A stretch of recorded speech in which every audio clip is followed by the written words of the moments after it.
Salam jumpa pemirsa, bersama Monica Seipala di sini. Dan hari ini pemirsa kita akan membahas satu topik yang menarik dan juga informatif untuk kita semua. Seperti yang kita ketahui bersama nih, DPD sebagai lembaga negara yang terdiri atas wakil rakyat dipilih melalui kedudukan dan fungsi yang sama dengan DPR. Namun demikian kerap kali kalau kita melihat keadaan atau eksistensi DPD sepertinya tidak terlalu terlihat dalam menyuarakan aspirasi masyarakat. Nah, namun tidak seperti itu kelihatannya pemirsa. Peran dan fungsi DPD justru sangat-sangat krusial sekali. Di antaranya sebagai legislasi, budgeting, dan juga pengawasan. Dan kali ini ada salah satu perwakilan Maluku di DPD RI yang juga sekaligus mengemban tugas sebagai Wakil Ketua 1 DPD RI. Beliau akan menjelaskan tentang optimalisasi peran DPD RI khususnya terhadap pembangunan di Indonesia Timur, lebih khususnya di provinsi kita tercinta Maluku. Kita sapa dulu selamat sore dan selamat datang kepada Bapak Letnan Jenderal TNI Marinir Purnawirawan Dr. Nono Sampono, SPI MSc. Selamat sore, selamat datang Bapak. Selamat jumpa lagi. Siap, Bapak apa kabar nih Pak? Alhamdulillah baik. Alhamdulillah baik ya Pak ya. Pak, ini kali kedua kita main-main di studio TVRI Maluku Pak. Gimana Pak, senang bisa berjumpa dengan saya lagi Pak? Iya, sering kesini semakin lebih senang. Siap Bapak. Bapak kalau kita menilik nih Pak, kalau tadi saya sampaikan di awal bahwa sepertinya DPD RI ini jarang muncul untuk menyuarakan aspirasi masyarakat. Kita melihat lebih banyak kehadiran atau eksistensi DPR RI, Pak. Mungkin bisa jelaskan dulu seperti apa fungsi atau peran DPD RI, Pak?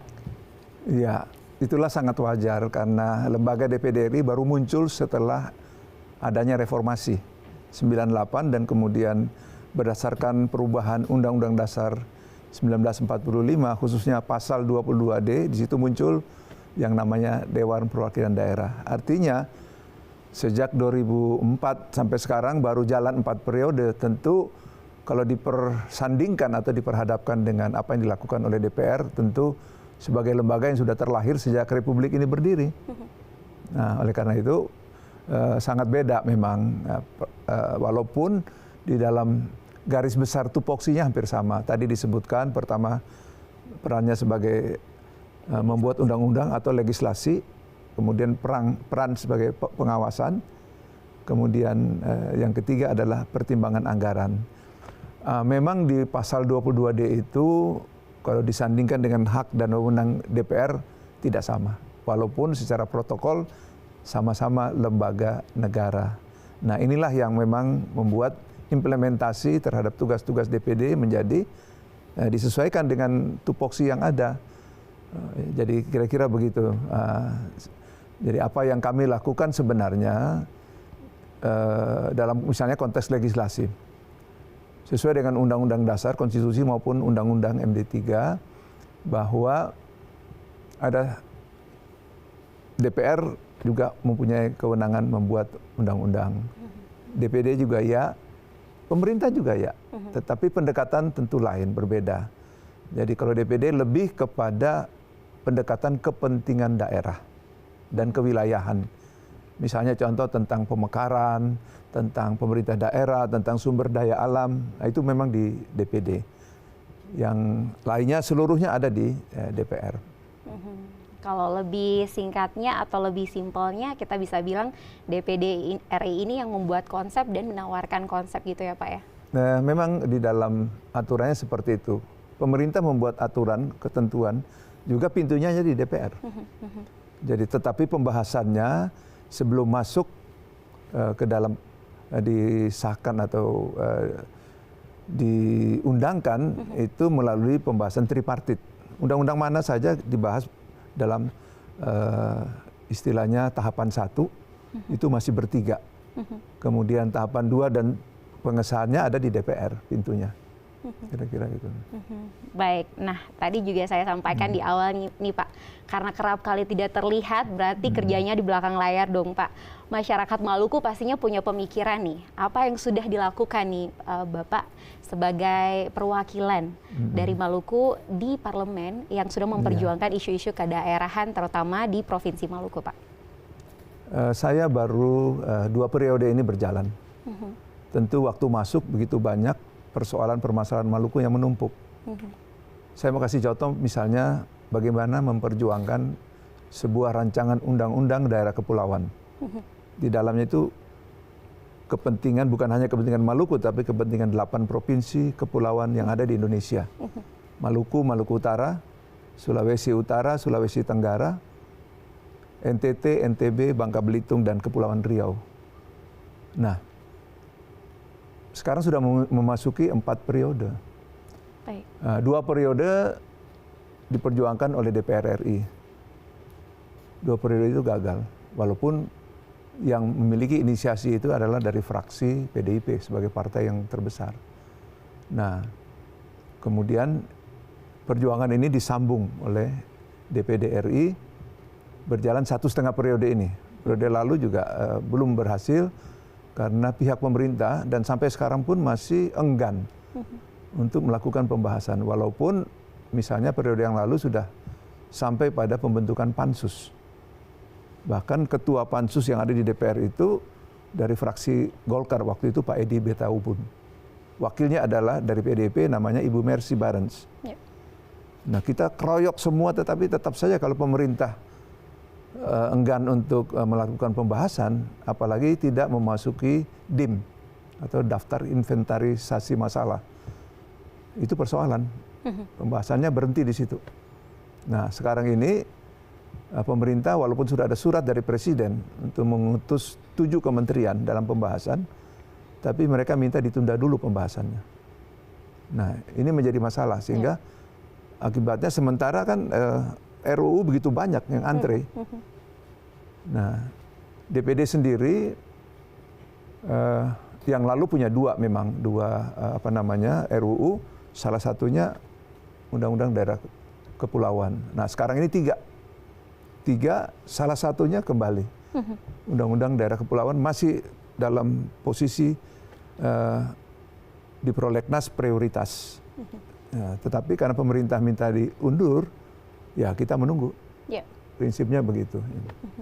Ini contoh saja, salah satu di antaranya itu. Nah, di luar itu ada beberapa upaya untuk memperjuangkan beberapa proyek strategi nasional. Baik DPR maupun DPD, anggota-anggota yang terutama dari Maluku, selalu bersuara keras untuk itu. Ya. Secara kelembagaan ini menurut saya sudah dilakukan secara maksimal baik oleh teman-teman dari DPR maupun DPD, tetapi terganjal terus sehingga saya kebetulan juga sebagai salah satu pimpinan di lembaga ini berusaha untuk keluar. Kemudian melakukan lobby-lobby dan berdiskusi dengan pejabat negara mungkin setingkat menteri yang terkait, ya, menteri dan Menko, bahkan tidak jarang berbincang-bincang dengan baik presiden maupun wakil presiden untuk urusan ini. Menarik sekali, Pak. Nah, saya meriset nih, Pak. Bapak adalah orang yang paling bersuara terkait dengan RUU Daerah Otonomi Baru. Kenapa, Pak? Otonomi daerah ini sebenarnya prosesnya bukan sekedar di ujung untuk adanya sebuah regulasi, tetapi prosesnya dari awal itu memang kita secara simultan 3 pihak berada di situ. Pertama, Kementerian Dalam Negeri. Yang kedua, DPD, karena memang urusan pemekaran itu adanya di DPD. Kemudian Komisi 2 dari DPR RI. Selalu sinergi antara 3 pihak ini. Periode yang lalu, kita bisa memperjuangkan dalam posisi tunggu ada 173 seluruh Indonesia secara nasional. Di dalamnya ada 13 dari Maluku. Ya, calon kabupaten kota. Nah, namun pemerintah tiba-tiba memutuskan untuk dilakukan moratorium. Alasan utamanya adalah masalah anggaran, persoalan anggaran, menimbang anggarannya belum dimungkinkan. Karena pemekaran ini paling tidak membutuhkan pengarahan anggaran. Tidak lama masuk lagi COVID-19, tambah lagi. Jadi sehingga pembahasan tentang DOB ini menjadi tertunda. Nah, apa yang terjadi? Proses masuk juga ke Kemendagri bertambah. Ya. Ternyata dari 173 ini sekarang sudah di atas 200. Dari Maluku saja juga bertambah. Ada kabupaten, misalnya kota Bula itu ditambah.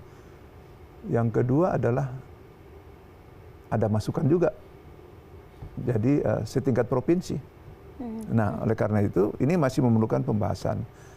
Tetapi akhir-akhir ini kita tahu bahwa di dalam moratorium ini masih dimungkinkan ada 4 provinsi baru di Papua. Dan itu sudah diundangkan. Sudah diundangkan. Nah, oleh karena itu baru saja kira-kira 2 minggu yang lalu saya bertemu dengan Wapres. Satu di antara yang kami perbincangkan adalah masalah DOB ini. Baik. Saya minta agar coba dibuka, jangan hanya Papua. Karena yang punya persoalan bukan hanya Papua. Daerah lain juga perlu untuk DOB dalam rangka bagaimana daerah itu bisa dengan DOB, maka daerah itu bisa maju, satu. Yang kedua, kesejahteraannya semakin meningkat. Dan yang ketiga, ya harus adil dong. Ya, karena Maluku ini berada pada klaster yang sebenarnya dalam tanda petik bermasalah.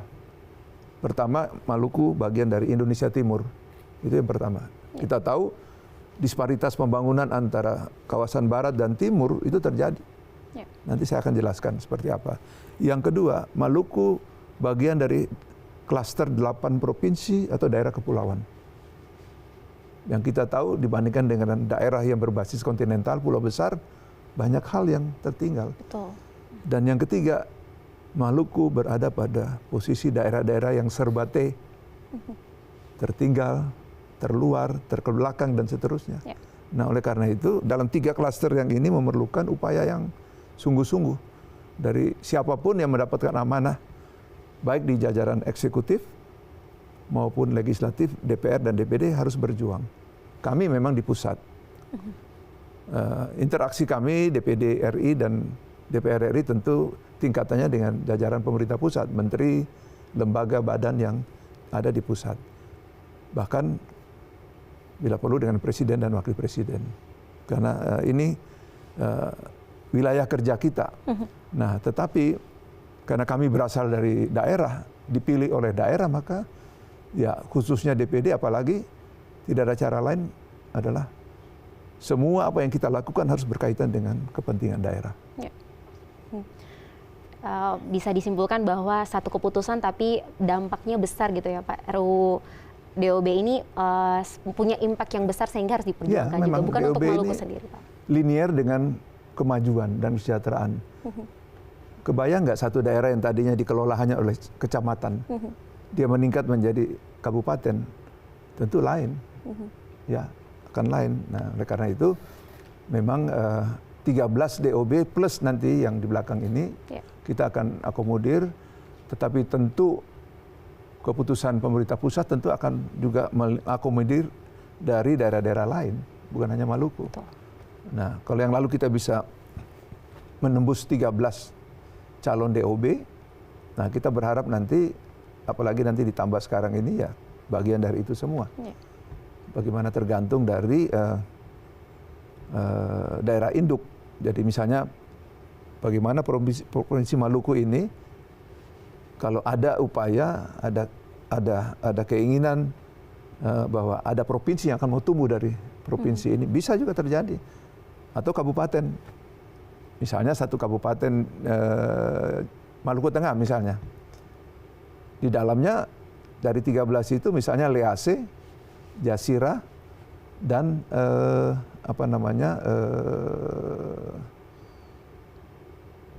satunya lagi Lease dan kalau tidak salah Seram Utara. Nah, itu mengendaki jadi kabupaten tersendiri. Dan memang satu lagi Banda. Maluku Tenggara juga Pak? Oh, Maluku Tenggara ya. Kalau Maluku Tenggara itu misalnya di Aru, itu satu kabupaten yang diusulkan yaitu Aru Perbatasan. Kemudian di Maluku Tenggara Kei Besar. Kemudian di Tanimbar Utara, KKT Tanimbar Utara. Sedangkan di MBD adalah Pulau-Pulau Terselatan. Nah, di Buru juga begitu. Minta tambah Buru Kayeli.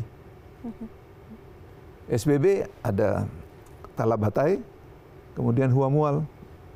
Nah, ini kira-kira 13 calon DOB yang sedang kita perjuangkan. Tetapi persoalannya adalah pemerintah pusat melalui Dewan Otonomi Daerah yang ketuanya adalah Wapres, ya harus ada keputusan atau kebijakan untuk membuka moratorium itu.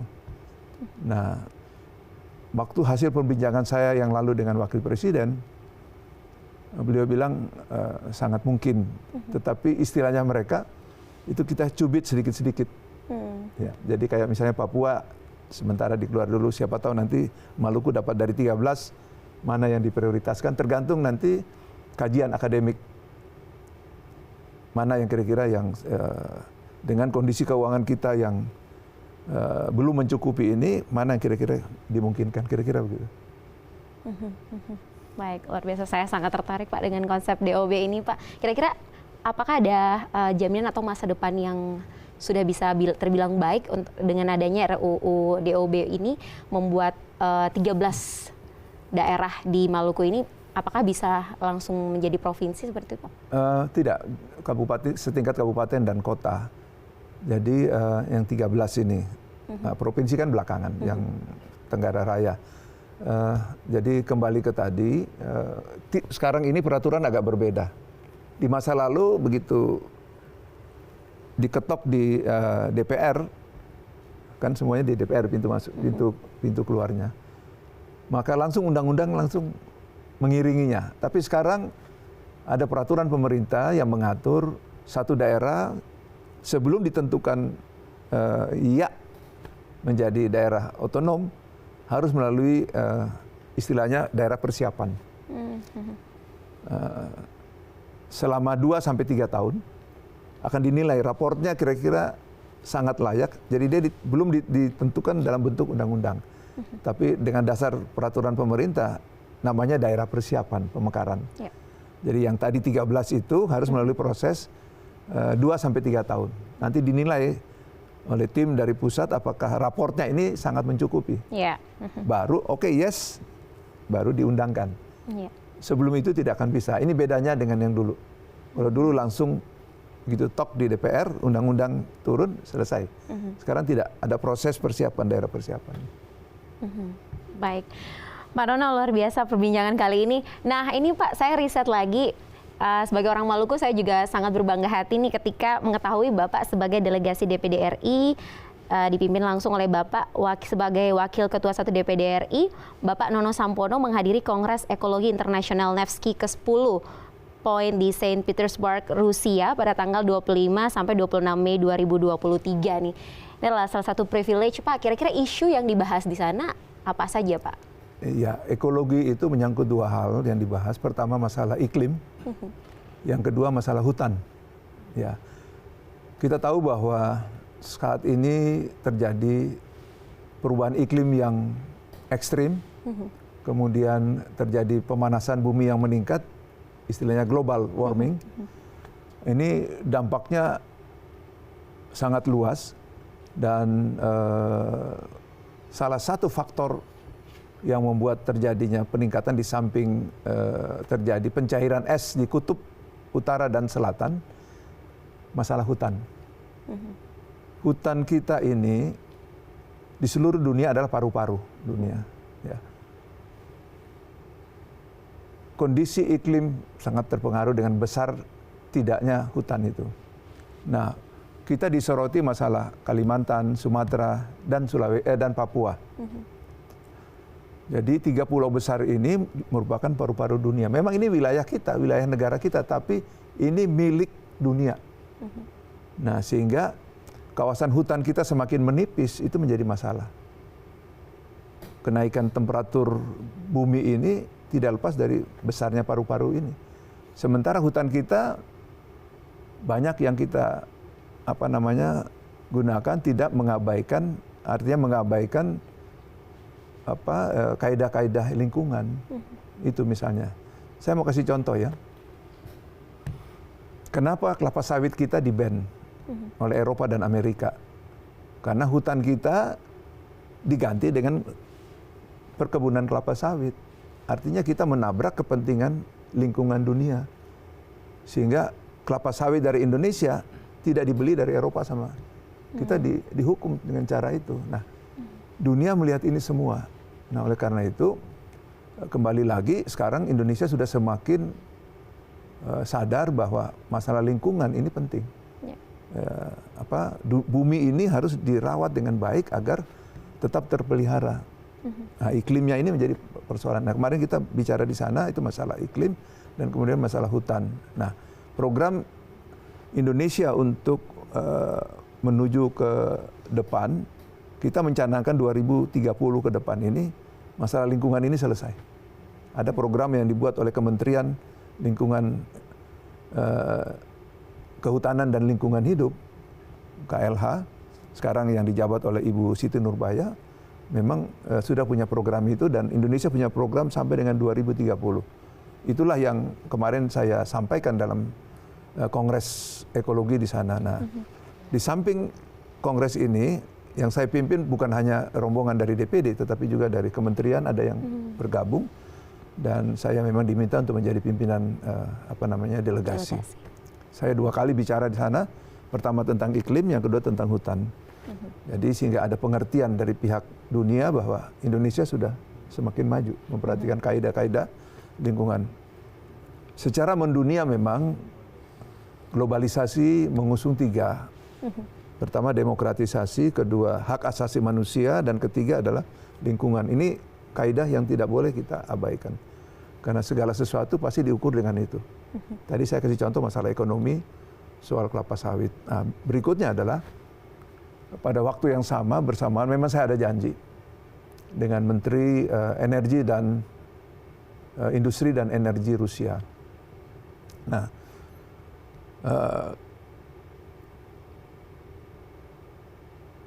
pada waktu saya datang ke sana, ternyata beliau sudah diangkat menjadi wakil Perdana Menteri. Nah, pada hari yang sama terlanjur diagendakan beliau mewakili Presiden Putin untuk bertemu dengan Presiden Cina. Sehingga yang saya ketemu adalah wakil. Nah, kita membahas yang pertama tentang listrik berbasis nuklir. Itu yang pertama. Yang kedua, ada hal-hal lain yang menyangkut masalah-masalah industri, kemudian energi. Kita juga bicara tentang, mereka menawarkan tentang kerjasama antariksa untuk bagaimana mengirim satelit kita ke angkasa, dan kemudian bahkan mereka juga menawarkan bagaimana mempersiapkan astronot, kalau di sana kosmonot, dari Indonesia. Dulu pernah di era tahun berapa ya, saya sudah lama sekali, kita menyiapkan seorang wanita namanya Pratiwi untuk calon astronot, tapi tidak pernah berangkat. NASA tidak pernah. Tapi ini mereka bilang, silakan Indonesia kalau mau mengirim orang Indonesia ke ruang angkasa. Ya, kurang lebih seperti itu. Nah, kita membicarakan masalah-masalah juga alutsista, pertahanan dan seterusnya. Itulah yang di samping Kongres Ekologi yang ke-10 di Saint Petersburg. Saya juga ke Moskow ketemu dengan pejabat negara di sana, sekaligus juga bertemu dengan pimpinan parlemen di sana untuk berbincang-bincang tentang kerjasama parlemen. Kebetulan saya ketua kerjasama parlemen antara Indonesia dengan Rusia. Dan kemudian hasil dari kongres tersebut, Bapak juga dipanggil oleh Bapak Wakil Presiden untuk membahasnya. Kira-kira ada keputusan-keputusan yang mungkin melibatkan kepentingan wilayah Indonesia Timur untuk pembangunannya, Pak? Ya, kaitan dengan pembicaraan nuklir misalnya. Kalau kita lihat Indonesia Timur dengan Indonesia Barat, salah satu yang menonjol adalah misalnya masalah listrik. Ya, pertanyaannya kenapa sampai Indonesia Timur ekonominya kurang berkembang? Ya, salah satu faktor adalah industri yang ada di Indonesia Timur sangat minim. Kenapa industri minim? Karena pasokan listrik tidak ada. Nah, saya kasih contoh misalnya, tambang di Maluku, di Papua. Tapi kenapa smelter di Gresik dan Tuban? Karena faktor listrik. Listrik yang ada di kawasan timur Indonesia ini baru hanya mampu mengisi sekitar 80%. Itu pun kebutuhan rakyat, bukan industri. Sementara ekonomi kalau dia tumbuh di kawasan timur Indonesia, kalau ada industri. Di samping itu, industri menyerap tenaga kerja, dan seterusnya. Betul. Satu contoh lagi. Maluku dan Maluku Utara itu memiliki 3 kawasan penangkapan ikan. 3 WTP. Izin untuk menangkap ikan pada kapasitas 30 GT ke atas itu dari pusat. Bukan pada tingkat provinsi atau kabupaten. Kapal yang besar ini menangkap ikan. Apa yang terjadi? Habis ikan ditangkap, tidak pernah kapal itu singgah di satu pun pelabuhan di Maluku atau Maluku Utara. Karena tidak ada industri untuk mengolah ikan itu. Packing saja tidak cukup. Nah, sehingga dia harus ke Bali, ke Makassar. Artinya Maluku sendap apa-apa. Ya. Pajak tidak dapat, tenaga kerja tidak. Itu persoalan. Nah, sehingga listrik ini sangat penting. Nah, oleh karena itu, konsepnya adalah pulau-pulau besar, Kalimantan, Sumatera, kalau Jawa tidak, Sulawesi, itu listrik harus berbasis nuklir. Karena kalau itu diisi dengan nuklir, maka bahan baku yang diperlukan untuk listrik bisa dikirim ke timur untuk mengisi kebutuhan rakyat dan industri. Nah, sebagai terobosannya, kita bisa juga melakukan dalam kapasitas lebih di bawah, misalnya sistem floating atau kapal nuklir ini pada kapasitas sekitar 100 sampai 150 megawatt. Yang lalu di Ambon kita juga sewa kapal itu, punya Turki. Tapi basisnya adalah minyak. Tetap saja mahal. Nah, sementara kalau kita lihat dari 3 tahun yang lalu kita coba berhitung bahwa satu barel minyak atau gas, kalau dihitung-hitung, itu mencapai harga kira-kira hampir 23 US dollar. Sementara kalau itu diukur dalam kapasitas yang sama ke nuklir, itu 6 sampai 7 sen. Murah sekali. Betul. Nah, sementara Indonesia ini juga ada masalah serius. Minyak dan gas yang diolah dari Indonesia, dieksplor dari Indonesia, dari bumi Indonesia, hanya mampu mengisi 40,sekian% kebutuhan domestik. Hampir 60% kita beli impor. Nah, kalau kita beli kan mahal. Betul. Belinya mahal, jualnya lebih murah. Apa yang terjadi? Sekian ratus triliun kita hanya untuk bagaimana kita membeli sesuatu jadi subsidi. Subsidi. Nah, sayang kan? Nah, oleh karena itu kita harus cepat mengalihkan. Nah, tapi saya sudah bicara dengan Menteri SDM, coba kita mulailah, dan pemerintah sudah setuju bahwa kita akan mulai nanti pilot proyeknya di Kalimantan Timur. Nah, kalau Kalimantan Timur ini sudah terjadi, apa yang terjadi? Bahan baku bisa kita kirim ke timur. Nah, kita berharap seperti itu. Nah, jadi masalahnya itu soal listrik. Nah, masih ada lagi sebenarnya masalah lain. Masalah lainnya apa yang dihadapi, Pak? Yang berpengaruh terhadap ekonomi, masalah logistik. Ya. Kenapa bahan-bahan sangat mahal di Indonesia Timur dibandingkan dengan di Barat? Saya kasih contoh misalnya, sembako itu diminta oleh Papua. Papua itu misalnya Sorong, Jayapura, Merauke, Ambon, Ternate, Kendari, Kupang. Minta sembako dari Jawa, kapal bawa ke sini. Balik kosong kapalnya. Tapi kan kita harus bayar datang dan pergi. Dengan kos yang mahal sekali. Dengan kos yang mahal. Nah, tapi kalau hasil buminya bisa diangkut sekalian balik. Nah, oleh karena itu kita butuh hub. Pelabuhan yang sekaligus dengan sistem pergudangan seperti Singapura di kawasan Asia Tenggara. Kita mau beli apa-apa, ambil aja dari Singapura. Karena situ sistem pergudangan sudah ada. Nah, Papua, Maluku Utara, NTT, Kendari. Kalau minta apa, mintalah dari Ambon. Oleh karena itu kita perlu hub yang namanya Ambon Newport. Ini konsepnya datang dari Bapak nih pasti. Iya, saya kebetulan didatangi setelah saya ketemu dengan Menteri Ketua Bappenas, kita bicara, dia bilang saya punya konsultan dari Bank Dunia, mungkin bisa bahas tentang itu. Nah, saya bicara dengan konsultan. Baik. Ketemu nih, dari kita harus punya sistem logistik untuk ya tadi itu sebagai hub dan menampung dan mengalirkan logistik baik datang maupun keluar. Betul. Kalau tanpa itu tetap mahal. Betul. Ya. Bapak, kita akan ngobrol lagi kira-kira apa kendala sampai Ambon Newport ini sepertinya mendapat halangan gitu Pak untuk segera terrealisasi dan mendapat juga dampak buat kawasan Indonesia Timur khususnya di Provinsi Maluku. Kita akan kembali, tetaplah di Baca Cerita Orang Maluku.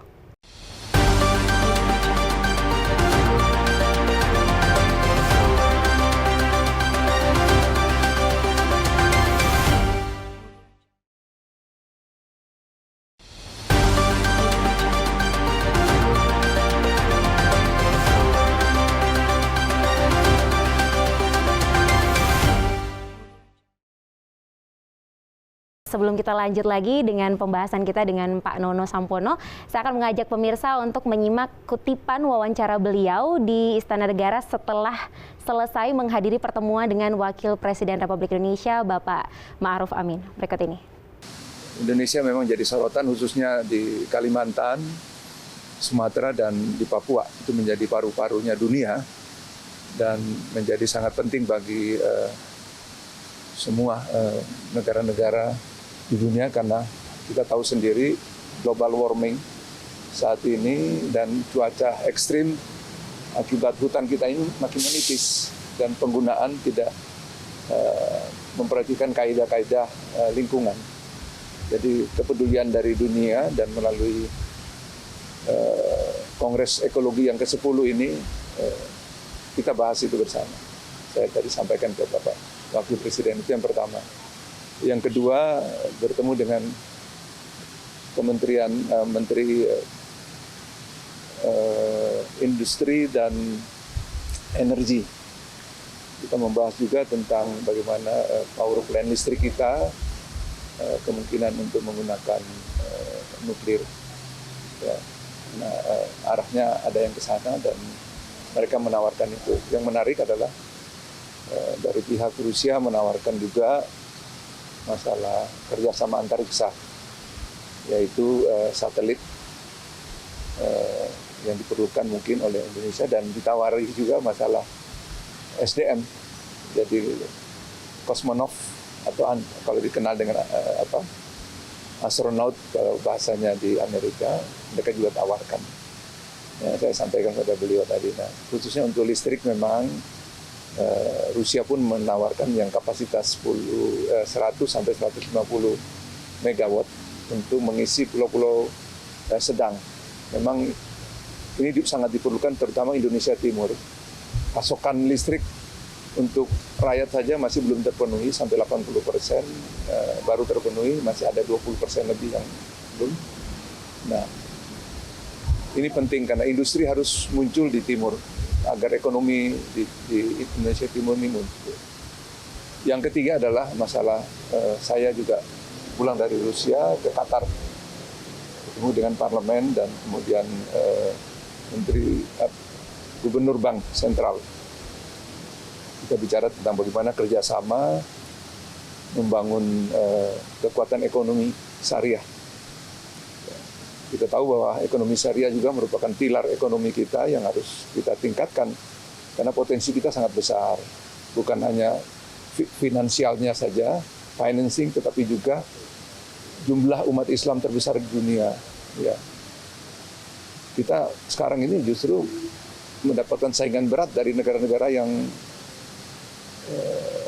minoritas umat Islamnya, misalnya Australia, New Zealand, Thailand, kemudian Brasil yang umat Islamnya hanya di bawah 1%, tapi mampu memiliki industri halal pakan yang terbesar di dunia. Baik pemirsa, kita lanjutkan lagi pembahasan kita dengan Pak Nono. Bapak, tadi sudah disebutkan adanya konsep Ambon Newport untuk mempermudah adanya alur ya untuk logistik di Indonesia Timur sendiri, Pak. Nah, bisa dijelaskan lagi kenapa sepertinya terhambat untuk terrealisasi, Pak, di Indonesia Timur khususnya di Maluku, Pak? Ya, sebuah program strategis nasional ini tentu memerlukan masukan dan pemikiran dari berbagai pihak. Kebetulan dalam konteks ini dia berada pada tanggung jawab Kementerian Kemenko Maritim dan Investasi. Nah, di sana tentu harus mengakomodir semua persoalan. Jadi kalau kita bicara Ambon Newport, di sana ada masalah tol laut, masalah perhubungan, masalah di sana masalah menyangkut masalah ekonomi, menyangkut masalah kan ada nanti ekspor dan impor juga dari situ. Sehingga Menteri Perdagangan, semua itu diakomodir. Nah, dan tentu ada tanggung jawab dari daerah. Dalam hal ini adalah pemerintah provinsi. Karena kalau kita bicara program itu bukan pada ranah kami. Kami ini hanya bersuara mengusulkan ya dengan suara. Parlemen itu asal kata dari parle, ya suara. Jadi DPD kami DPR lebih ke situ. Eksekusi program dan lain sebagainya ada tentu pada jajaran pemerintah dari pusat sampai ke daerah. Nah, oleh karena itu harus ada kerjasama. Tentu bagi yang nanti mengeksekusi program itu dengan kami yang memperjuangkan secara ide, secara suara, itu harus bersama-sama saling memberikan dukungan dan memang itu sesuai dengan tugas dan kewenangan masing-masing. Jadi DPD, DPR ada di situ. Tetapi eksekusi program itu tadi sudah saya sampaikan adalah dari apa yang dikerjakan pusat, apa yang dikerjakan pemerintah daerah dan seterusnya. Nah, kesiapan untuk proyek ini tentu menyangkut tanah, lahan dan lain sebagainya, membuat kajian-kajian amdalnya dan seterusnya. Sehingga begitu akan dilakukan proyek ini jalan oke, maka ini harus lengkap. Kajian akademiknya, kajian dan kalangan akademik harus diajak juga ya kampus. Nah, jadi kembali ke tadi, memang ini masih memerlukan koordinasi-koordinasi lebih lanjut. Tetapi intinya kan begini, dari saya misalnya LIN. LIN itu program yang dicanangkan oleh Presiden zaman Presiden SBY tahun 2010. Dan pada saat Sail Banda. Nah, setelah beralih pemerintah ke sekarang ini, ya dia belum tuntas dalam pembahasan, belum ada payung hukumnya dan seterusnya. Yang ada payung hukum adanya MOU antara Gubernur Maluku pada saat itu Pak Said Assegaf dengan Menteri KKP Bu Susi. Itu saja. Sementara ini proyek nasional tidak cukup melalui MOU antara menteri dengan gubernur. Harus ada satu keputusan presiden paling tidak. Nah, setelah kami datang ke Marves, Menteri Maritim dan investasi, ternyata konsep kepresnya pun masih ada di meja Menteri KKP. Harus segera lagi ditelusuri. Nah, ini masih cukup panjang persoalan, tetapi kita berkehendak agar ini tetap. Kemarin waktu saya bicara dengan Wapres, Pak, ini harus segera dan harus diintegrasikan dengan LIN. Soalnya kalau tidak digandeng dengan Ambon Newport, LIN ini menjadi terkatung-katung lagi sendiri. Ini harus, karena ini menyangkut logistik juga. Tentang apa? Hasil ikan. Dijadikan satu dengan yang lain. Nah, oleh karena itu ini penting. Dan saya terus terang sangat berharap ini harus jalan. Sampai kapanpun ini penting. Dan ingat, Ambon Newport ini saya ulangi adalah proyek strategis nasional.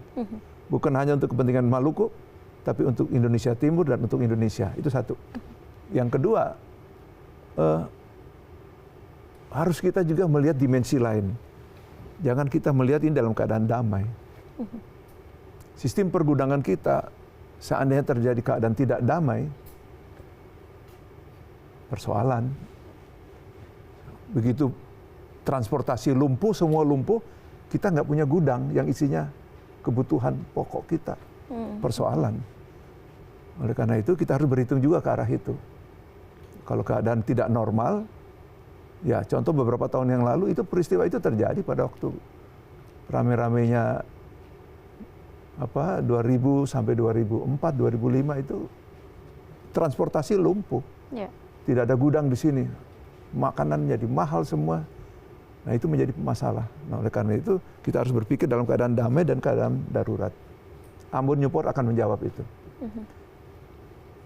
Baik, Bapak, salah satu proyek strategi nasional adalah pembangunan Blok Masela nih Pak, yang kita ketahui hak partisipasinya dipegang oleh Inpex dan Shell. Namun salah satu sudah menarik diri nih Pak, bagaimana juga keberlanjutannya Pak? Kebijakan pemerintah yang kita tahu terakhir ini adalah Pertamina akan mengambil alih saham dari Shell, dan mudah-mudahan ini berjalan. Tentu Pertamina tidak sendiri, akan menggandeng karena sangat besar investasi, dan Pertamina tanggung jawabnya bukan hanya Blok Masela, ada juga yang lain. Karena misalnya saya kasih contoh di Laut Natuna, perairan dekat Laut Cina Selatan, semula misalnya Chevron dari Amerika sekarang beralih kepada Rusia misalnya. Itu juga membutuhkan bicara tentang bagaimana, dan kemudian perairan Tuban dan sekitarnya yang ditinggalkan oleh Chevron itu sekarang diambil alih oleh Uni Soviet, Rusia. Ini contoh misalnya. Nah, sehingga Pertamina sebagai BUMN yang di bidang perminyakan, gas dan lain sebagainya, ini hasil bumi, dia memang tidak bisa hanya melihat dari segi kepentingan Blok Masela semata. Jadi oleh karena itu tentu akan menggandeng yang lain karena potensinya terbatas. Nah, kita menunggu. Persoalannya adalah ini keputusan tentang Blok Masela yang dikelola secara onshore ini juga menimbulkan kekagetan dari pihak investor, Inpex maupun dari Shell. Semula mereka berpikir untuk offshore, kapal dan lain sebagainya, karena perubahan ini juga cukup drastis buat mereka sehingga terjadi pengunduran jadwal, dan pada akhirnya berujung pada keluarnya Shell dari jajaran investor yang ada. Jadi sekarang masih ada Inpex. Kita berharap setelah Pertamina masuk dengan pihak mana yang digandeng, ini segera, karena sudah cukup lama tertunda. Ya.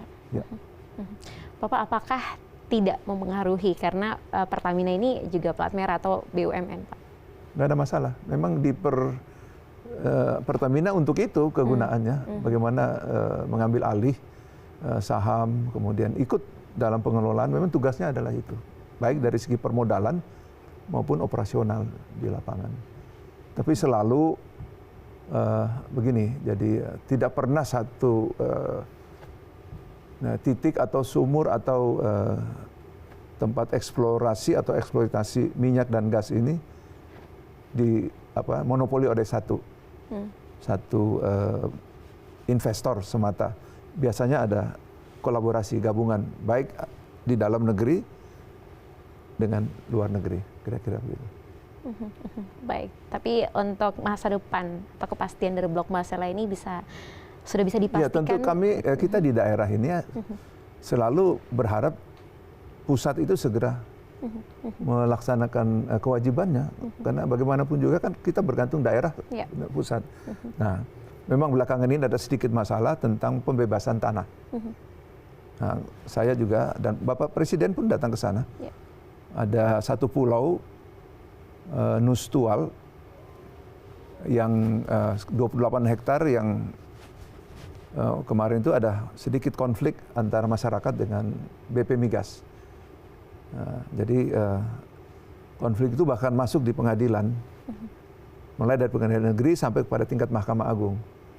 Tetapi masyarakat sampai sekarang belum puas karena harganya belum cocok. Ya, betul. Dan itulah yang jadi perjuangan kita sekarang, jangan sampai ini menjadi terkendala, karena kalau ini tidak beres, kebutuhannya kurang lebih terhitung ya 1.400 hektar. Kebutuhannya. Nah, itu 28 hektar itu aja nggak beres, bagaimana nanti kalau kebutuhan itu Nah, ini soal harga saja ini masalahnya. Jadi masyarakat belum puas kompensasinya. Dari pihak DPD, saya mengajak ada alat kelengkapan Badan Akuntabilitas Publik yang bisa menangani perkara itu, agar jangan lupa bukan semata nilai tanah itu yang dilihat, tetapi ada 3 komponen yang harus juga menjadi masalah. Pertama adalah bagaimana kompensasi terhadap adat, masyarakat adat. Yang kedua, bagaimana kompensasi tentang pendidikan. Rakyat di situ harus menikmati sektor pendidikan seperti apa. Yang ketiga, masalah kesehatan. Paling tidak ini masuk. Baru kita bicara ketenaga kerjaan dan seterusnya. Jadi komponen ini harus ada di dalam itu sehingga masyarakat itu merasakan, oh ya betul ini kebutuhan untuk negara, kebutuhan untuk kita semua, tapi tidak hilang begitu saja. Bisa dinikmati juga oleh anak cucu kita. Ya. Paling tidak 3 aspek atau 4 aspek tadi itu, yaitu masalah adat, masalah itu tidak bisa diperdagangkan seperti kita membeli HP ini. Setelah beli bayar selesai urusannya. Ya, betul. Kita menjadi milik, nggak bisa. Tanah itu kan buat kita panjang cerita. Ya, betul, Pak. Ada kebutuhan adat di situ, bagaimana kompensasi adat, bagaimana masyarakat kemudian menikmati pendidikan anak-anak sekitar situ, bagaimana masalah pelayanan kesehatan. Kemudian kita juga harus proteksi. Kalau di Papua kita mengakomodir undang-undang Otsus itu sampai setingkat itu. Sampai bagaimana harus mengalokasikan berapa tenaga kerja yang dari penduduk lokal, kan begitu. Nah, dan seterusnya. Kira-kira begitulah yang harus kita perjuangkan. Jangan kita lepas begitu saja. Kasihan masyarakat di daerah. Nilai tanah sudah murah seperti itu. Ya, mereka tadinya berharap, kalau tidak salah, waktu pengadilan negeri 193.000 1 meter. Keputusan Mahkamah Agung terakhir adalah Rp14.000. Kan jauh sekali. Betul, Pak. Nah, itu persoalan. Jadi ini kita sedang memperjuangkannya dan Presiden sudah tahu. Baik. Nah, seperti itulah ya Pak ya. Ternyata di belakang layar DPD RI Perwakilan Maluku sangat bekerja keras untuk hak-hak yang harus dimiliki oleh Indonesia Timur, khususnya Provinsi Maluku. Nah, Pak Nono, ini juga terkait pariwisata yang sebenarnya di Maluku juga punya daya tarik tersendiri untuk dijual kepada dunia. Untuk lebih lagi diperjuangkan di tingkat nasional ini, dari pandangan Bapak sendiri seperti apa Pak untuk proyek? Iya, saya mengapresiasi ya. Pemerintah provinsi melalui gubernur yang ada sekarang ini, Pak Murad, sudah mengajukan proyek strategi nasional khususnya untuk pariwisata, yaitu ikonnya di Banda, agar yang lain-lain juga bisa tumbuh. Kenapa harus di Banda? Karena memang kita bicara pariwisata bukan melihat alam saja. Kandungan lokalnya kayak apa, kearifan lokal masyarakatnya, budayanya kayak apa, ada nggak masalah historikal di situ. Ya. Lokasinya strategis atau tidak. Nah, kebetulan Banda ini secara historikal kita melihat ada 4 benteng 4 bangsa Eropa di situ. Di tempat lain hanya 1. Di situ ada 4 benteng dari 4 bangsa 1. Artinya 1 punya Belanda, 1 punya Inggris, 1 punya Portugis, 1-nya punya Spanyol. Itu 1. Yang kedua, kita juga melihat bahwa di situ ada bangunan kuno, ada istana mini, bekas kantor gubernur Hindia Belanda ada di situ. Nah, itu juga menjadi bagian tersendiri. Ada pulau namanya Pulau Run. Dulu milik Inggris, bertukar dengan Manhattan. Nah, Manhattan tuh di New York sana, dan kemudian bertukar dengan Pulau Run. Belanda punya di sana, ditukar dengan Inggris yang di sini. Itu sejarah. Yeah. Kemudian Bung Hatta, salah satu proklamator, Syahrir, dan tokoh-tokoh nasional dibuang di sana. Jadi ada kandungan historikalnya itu. Sehingga menjadi catatan untuk alasan bagaimana ini dijadikan ikon dalam konteks Maluku. Dalam konteks Indonesia, sempat ya waktu saya ngobrol dengan Presiden, beliau mengatakan bahwa pada waktu itu Labuan Bajo belum seperti sekarang. Kita bicara sebelum COVID. Beliau mengatakan bahwa nanti kita akan bangun setelah Bali ke arah timur, Labuan Bajo, karena di sana ada komodo, alamnya juga bagus, kearifan lokalnya bisa dijual, akan dijadikan tempat untuk, semula beliau ngomong tentang G20, tapi akhirnya KTT yang digunakan kemarin. Nah, karena G20 di Bali. Nah, saya tanya lagi, Pak, abis itu kemana? Destinasi pariwisata premium tingkat dunia kan? Ya. Kayak Bali. Kita ke Raja Ampat. Nah, disitulah. Loncat ya Pak ya, loncat dari Maluku. Pak, ini melompat ini. Kenapa harus ke Raja Ampat dulu? Harusnya di tengah antara Raja Ampat dengan Labuan Bajo. Ada kita punya Tadinya kan mereka ingin menentukan Wakatobi, tapi Wakatobi hanya alam saja. Kekuatan dari historikal dan lain-lain kalah sama Banda. Dan sekarang ini memang krus-krus atau kapal-kapal pesiar itu ya sering mampir di situ. Kurang lebih, nah kapal layar dari Australia dan lain sebagainya. Nah, kembali ke tadi, kalau ini kita jadikan ikon, maka tentu ke Metikei, ke Ora Beach, kemana-mana bisa dengan mudahnya, ke Saparua, jadi kira-kira itu yang sangat strategis, dan itu sudah diajukan oleh Provinsi Maluku sebagai salah satu proyek strategi nasional. Kita tinggal tunggu saja, karena saya juga sudah bicara ini dengan Pak Sandi, Sandiaga Uno, tentang bagaimana Banda ini mau dikembangkan sebagai, dan sudah diajukan oleh Provinsi Maluku. Baik, luar biasa. Kita tunggu perkembangannya nanti Pak ya. Luar biasa. Bapak, kemudian saya juga dengar nih Pak, selain ke Rusia, Bapak juga sempat singgah di Qatar nih Pak. Ngapain di situ Pak?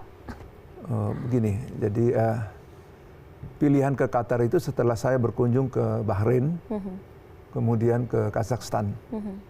Kebetulan hal yang sama pernah saya bicara dengan Pak Wakil Presiden, Pak Ma'ruf Amin, pada saat kami berdua melakukan topping off terhadap satu bangunan kembar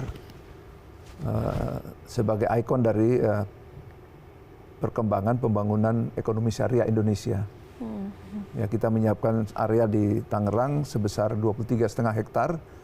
Kita akan menampung hampir 70 bank syariah dan OJK sekitar 320-an. Kalau ini sudah berkumpul dan Malaysia juga ikut bergabung, maka pilar kekuatan ekonomi syariah Indonesia itu akan berkembang dan tumbuh akan lebih maju lagi dari sekarang. Nah, oleh karena itu, kebetulan Indonesia ini dengan penduduk Muslim terbesar di dunia, 87, sekian %, ini merupakan pasar yang sangat besar untuk itu. Nah, oleh karena itu, saya ke sana mengajak mereka untuk bergabung. Untuk bergabung, karena kita baru sekarang ini membangun satu distrik atau area atau kawasan ekonomi khusus yang berkaitan dengan syariah. Kembali lagi, ini bukan sekedar untuk umat Islam yang ada di sini, tapi untuk Indonesia. Karena pilarnya ekonomi Indonesia itu ada 3. Satu, ekonomi konvensional yang universal, sifatnya umum, berdasarkan pasar. Satunya pilar ekonomi syariah, satu pilar lagi ekonomi kerakyatan yang UMKM ada di situ. Nah, ini 3-tiganya harus tumbuh terus sebagai kekuatan pilar ekonomi Indonesia, agar ekonomi Indonesia semakin tumbuh, berkembang. Jangan sampai kita kalah. Akhir-akhir ini justru ada beberapa negara yang penduduk Muslimnya minoritas, tapi kenapa mereka mengembangkan ekonomi syariah? Saya kasih contoh misalnya Australia, New Zealand, Muang Thai, Korea Selatan, Jepang, Inggris di Eropa, dan kemudian di Amerika Latin namanya Brasil. Aneh. Brasil itu memiliki hanya tidak sampai 1% umat Islam di sana. Tapi kenapa mereka berani menginvestasi industri makanan halal dunia? Nggak bisnis di sana Pak.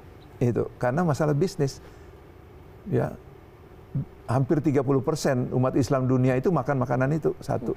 Apakah Islam saja? Tidak. Orang Yahudi juga makan makanan yang sama. Maaf, saya harus katakan, dari Kristen Ortodok juga mengkonsumsi makanan ini. Belum lagi orang-orang yang berpikir bahwa makanan halal ini dari segi kesehatan, hygiene lebih bersih. Karena darahnya semua dihabiskan. Artinya tidak ada mengandung penyakit yang mengalir pada darah hewan itu sebelumnya.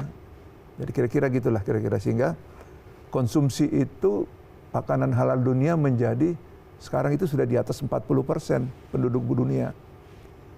Itulah pasar. Kenapa Brasil yang 99, sekian persen umat Kristen, tapi berani dia menginvestasi. Saya kasih contoh.